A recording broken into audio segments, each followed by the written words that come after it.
Hello guys, আসসালামু আলাইকুম। সবাইকে শুভেচ্ছা।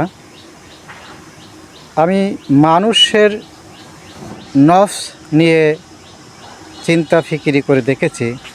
মানুষের আত্মা, বিবেক, বুদ্ধি এগুলো নিয়ে চিন্তা করতে গেলে আমি দেখেছি অনেক সময় ধরে অনেক চিন্তার মানুষ চেষ্টা করে তার নফসকে নিয়ন্ত্রণ করার জন্য। মানুষ চেষ্টা করে সে ভালো থাকার জন্য, কিন্তু মানুষের কর্মকাণ্ড দিন শেষে এমন এক পর্যায়ে পৌঁছায় সে আর সেখান থেকে ফিরে আসতে পারে না।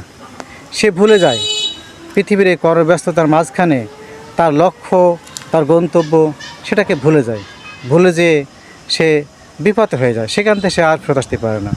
ফলে তার আত্মাকে পরিশুদ্ধ করার জন্য সে সময় আর পায় না।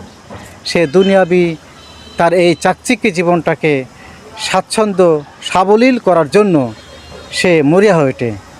পরে শয়তানের ধোঁকায় পড়ে সে এমন কিছু কর্মকাণ্ড করে বসে, সে পরে যাওয়ার জন্য তার আর ফেরার পথ থাকে না।